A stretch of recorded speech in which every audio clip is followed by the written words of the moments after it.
Hello विद्यार्थी मित्रों, तो मेरी यूट्यूब चैनल में आपका स्वागत है।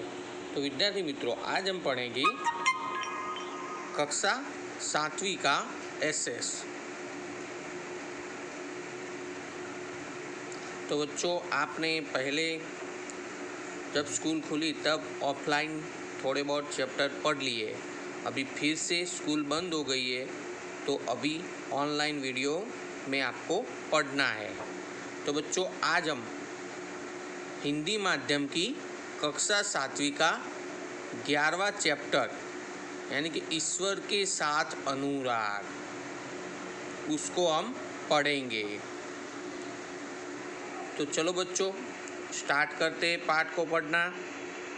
तो देखो बच्चों, यहाँ ईश्वर के साथ जो अनुराग यानी कि भक्ति है, तो कैसी विविध यानी कि अलग अलग प्रकार की कैसी भक्ति कर रहे हैं लोग, उसका पिक्चर्स यहाँ देखने को मिलते हैं। तो देखो बच्चों, भक्ति की विविध रीति, कैसे रीति रिवाज सबके अलग अलग रहते हैं।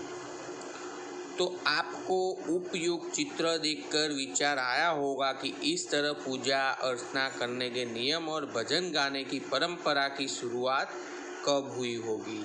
तो भगवान के प्रति इस तरह का प्रेम या ग्रहण भक्ति 8वीं शताब्दी में अद्भुत भक्ति और सूफी आंदोलनों की हमें मिली हुई भेंट है। तो आइए हम सब उस समय में एक नज़र करें और जाने कि वर्तमान समय में होती व्यक्ति पूजा एवं गाए जाते सूफी गीत हम सबके पास किस तरह पहुँचे।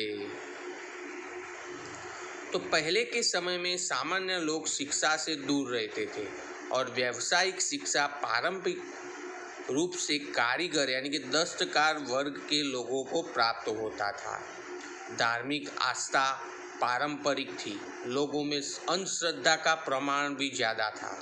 लोग राजाओं की आज्ञा से उतने नहीं डरते थे जितने धर्मोचार्यों यानी कि साधु संतों से डरते थे। तो कई अवसरवादी लोग अंधश्रद्धा का ज़्यादा दुरुपयोग करते थे और धार्मिकता सिर्फ बाह्याचार बन गई थी। प्रतिमा पूजा घर घर पहुंच चुकी थी। वेद पुराण आदि धार्मिक ग्रंथ के प्रति श्रद्धा और सम्मान की भावना थी, लेकिन सारा समाज उन ग्रंथों की मूलभूत विचारधारा से अपरिचित था।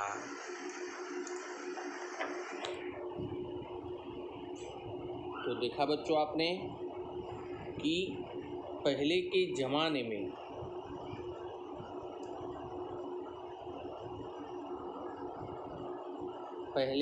ज़माने में लोग शिक्षा से क्या करते थे, दूर रहते थे, यानी कि पढ़ना जरूरी नहीं मानते थे।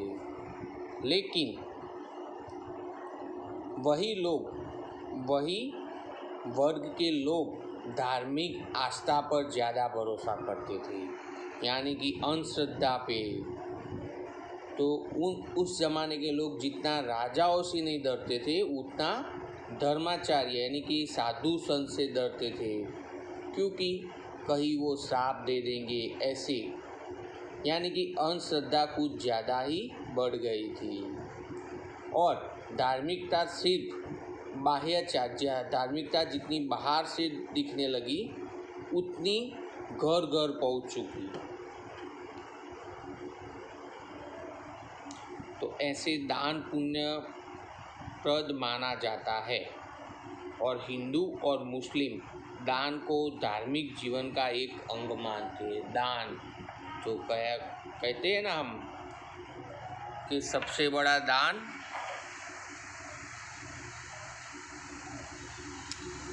तो भूत प्रेत भैरवी आदि का श्रद्धा युक्त पूजा होती थी। तो भूत प्रेत में सब ज़्यादा श्रद्धा रखते थे। कुछ अंधश्रद्धाएं लोगों में स्वीकार्य हो चुकी थी और धर्म भावना उठित हो चुकी थी।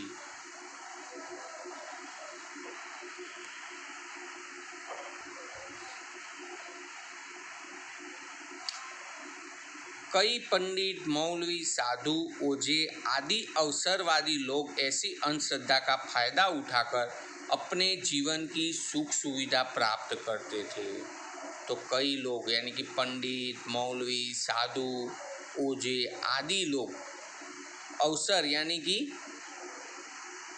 अवसर मिलने पर क्या करते थे, अंधश्रद्धा का फायदा उठाते थे और उससे अपने जीवन की जो सुख के लिए जो चीज़ें की सुविधाएं की ज़रूरत है वो सब पूरी कर लेते थे।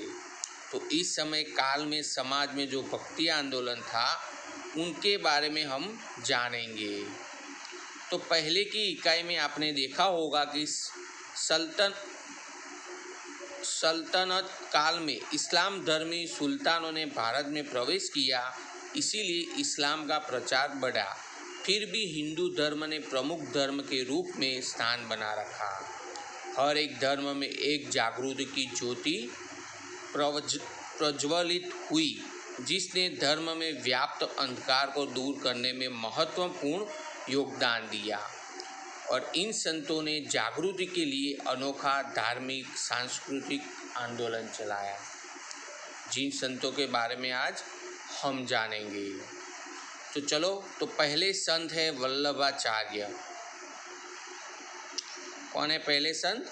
वल्लभाचार्य।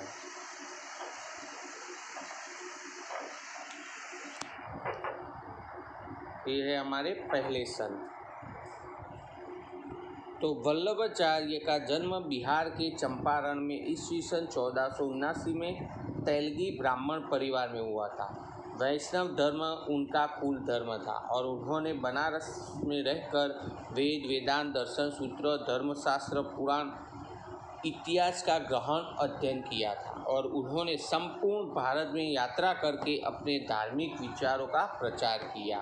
रामेश्वर, हरिद्वार, द्वारका और जगन्नाथपुरी तक के तीर्थ स्थलों में 3 बार यात्रा करके उन्होंने पुष्टि मार्ग का प्रचार किया।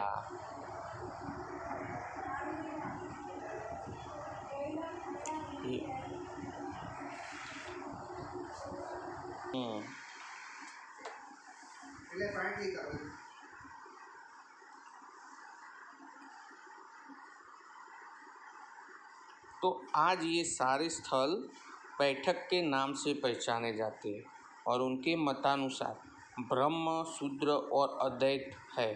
श्री कृष्ण ही पूर्ण पुरुषोत्तम पर ब्रह्म है। जन्म मृत्यु के बंधन से मुक्ति पाने का और परमात्मा को पाने का उत्तम मार्ग भक्ति है और ये भक्ति किसी भी जाति, प्रांति या वर्ण के भेद के बिना सभी मनुष्य कर सकते हैं। भक्ति आंदोलन में वल्लभाचार्य का महत्व विशेष है। और चलो, तो अभी दूसरे संत के यानी कि चैतन्य महाप्रभु, उनके बारे में जानते हैं।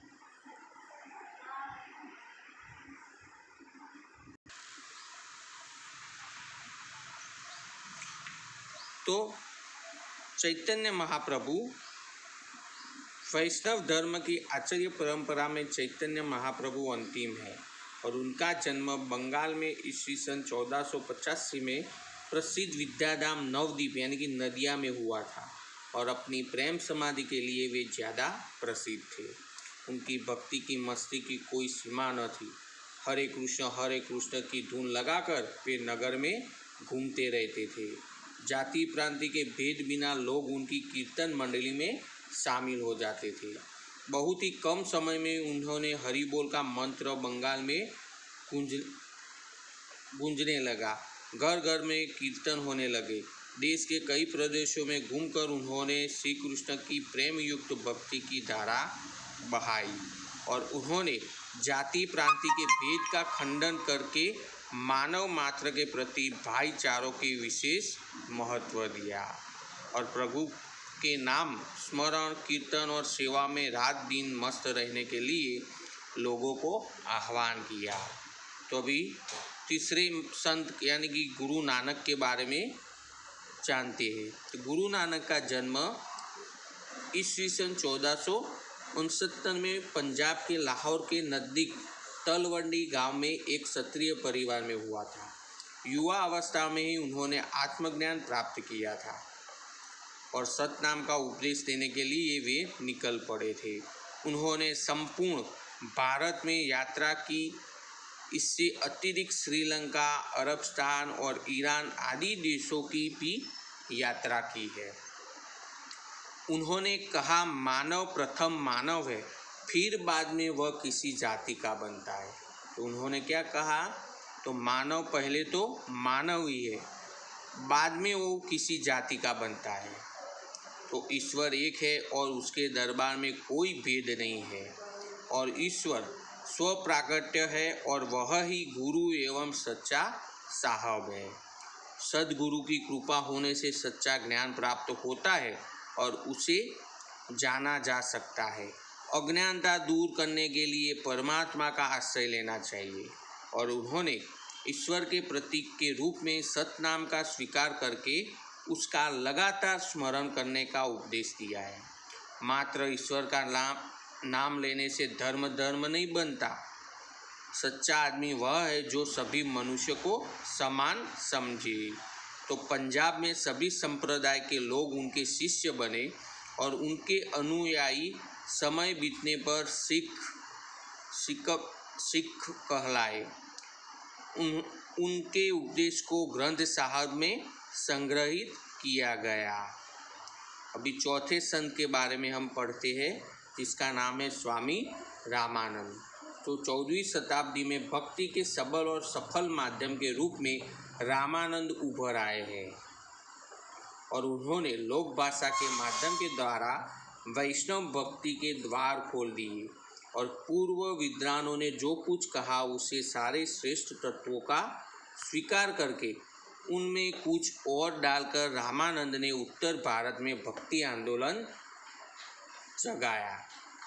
कबीर और रैदास जैसे समर्थ व्यक्ति उनके शिष्य थे। आइए फिर आगे पांचवें संत यानी कि नरसिंह मेहता, उनके बारे में तो आपने विद्यार्थी मित्रों सुना ही होगा। तो नरसिंह मेहता हमारे गुजराती काव्यकार है। तो नरसिंह मेहता गुजराती भाषा के आदि कवि नरसिंह मेहता का जन्म जूनागढ़ के नागर परिवार में हुआ था। बाल्यावस्था से ही साधु संतों की संगति में वे रहते थे। तो बचपन से ही वो साधु संतों के साथ उठते बैठते थे। सांसारिक होने के बावजूद भी उन्हें संसार का रंग लगा नहीं। सांसारिक यानी कि फैमिली वाले होने के बावजूद भी उन्हें फैमिली का यानी कि संसार का कोई रंग लगा नहीं। कृष्ण भक्ति में वे लीन रहते थे और उन्हें जाति प्रांति और छुआछूत से पीड़ित समाजों को देखकर दुख होता था। उन्होंने कहा है कि पक्षा पक्षी वहाँ नहीं, परमेश्वर समदृष्टि को सर्व समान। तो उन्होंने क्या कहा है कि पक्षा पक्षी वहाँ नहीं जहाँ परमेश्वर समदृष्टि को सर्व समान है। तो બધા परमेश्वરની दृष्टि एक समान छे। तो प्रभु ने श्रद्धा और उनकी भक्ति की सहायता से आदि किस तरह उनके विपत्तियाँ दूर कर सका है उसका उन्होंने अपने जीवन द्वारा बताया है और उनके ज्ञान भक्ति के पूर्ण पद और प्रभातीय यानी कि जो सुबह के जो भजन होते हैं उनको हम प्रभातीय बोलते हैं, जो गुजरात के मानव समुदाय पर गहरा असर छोड़ा है। और यह प्रभातिया तो आपने सुना ही होगा। कौन सा? तो वैष्णवजन तो तेने रे कहिए चे, पीड़ पड़ाई जाने रे, पर दुखे उपकार करे तोय मन अभिमान न आने रे। तो सुना है ना बच्चों आपने?